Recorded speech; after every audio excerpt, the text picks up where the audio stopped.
అందరికీ జై భీమ్. ఈరోజు ఈ సమస్య చూసిన తర్వాత నేను ఆంధ్రప్రదేశ్ నుంచి వచ్చాను. నన్ను ఎవరు పిలవలేదు.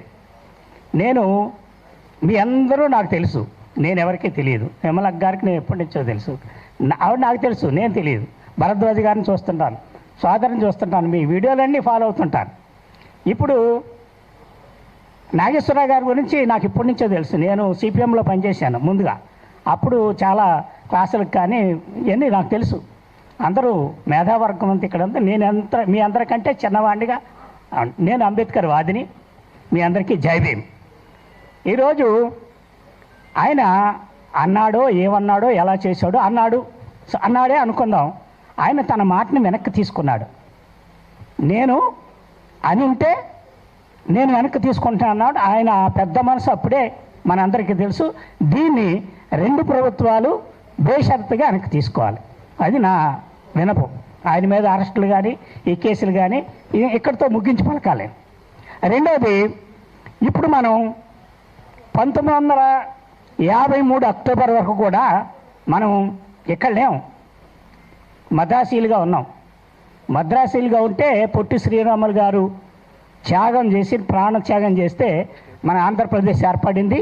ఫస్ట్ కర్నూలులో రాజధాని పెట్టారు. తర్వాత ఆంధ్రప్రదేశ్ నేను చెప్పేది అదే సార్. మనందరం ఆంధ్రప్రదేశ్. అప్పుడు తెలంగాణ అంటలేదు, మనందరం అప్పుడు ఆంధ్రప్రదేశ్, మనకు కర్నూలు రాజధాని. మీరు అప్పుడు మనం అంతా, ఇప్పుడు మీరు ఎక్కడ వచ్చారు? మనం అంతా చెప్పింది సార్, తర్వాత కూడా చెప్తాను. తర్వాత 56 నవంబర్ 1వ తారీఖు వచ్చేదానికి తెలంగాణలో ఆంధ్రప్రదేశ్ రాజధానిగా వచ్చింది. వాస్తవమే కదా. 1956 నవంబర్ 1న ఆంధ్రప్రదేశ్ రాష్ట్ర రాజధాని హైదరాబాద్లోనే కదా పెట్టారు. అప్పుడు అయిపోతుంది. అందు గురించి తర్వాత మనం 2014 జూన్ 2న 2 భాగాలుగా విడిపోయాం.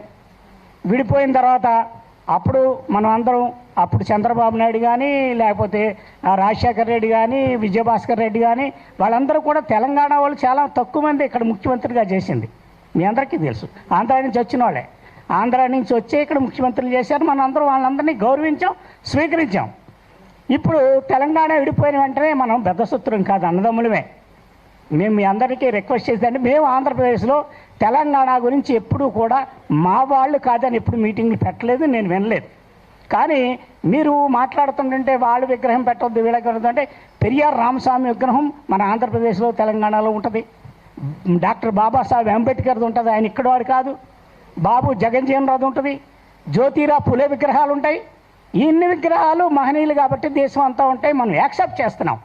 మరి గతంలో ఎన్టీ రామారావు ఇక్కడ ముఖ్యమంత్రిగా చేశాడు కాబట్టి మనం అప్పుడు యాక్సెప్ట్ చేసాం. ఈరోజు మనం వ్యతిరేకిస్తామంటే కరెక్ట్ కాదేమో నా అభిప్రాయం. మిమ్మల్ని నేను కించపరచాలని కాదు. అంటే గతంలో మన పూర్వీకులు ఉంటారు, మన తాత ముత్తాతలు ఉంటారు.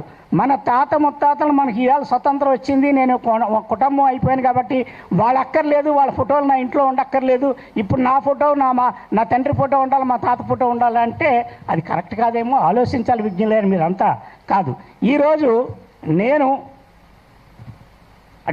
మన ప్రొఫెసర్ గారి అభిమానిగా మీ అందరూ అభిప్రాయాలు తెలుసుకున్నాను, చాలా సంతోషం. వారికి సంపూర్ణమైన మద్దతు మీరు ఇచ్చినందుకు Republican party of India Ambedkar party తరఫున మీ అందరికీ కూడా ధన్యవాదాలు చెప్తూ, ప్రొఫెసర్ నాగేశ్వరరావు గారికి రిపబ్లికన్ పార్టీ సంపూర్ణ మద్దతు ప్రకటిస్తుందని తెలియజేస్తూ, మనం అన్నదమ్ములుగా విడిపోయాం, అన్నదమ్ములుగా ఉందాం. ఇంత డిఫరెంట్గా మాట్లాడుకోవడం మంచిది కాదేమో నా సూచన. మీ అందరికీ ఈ అవకాశాన్ని ఇచ్చిన ధన్యవాదాలు.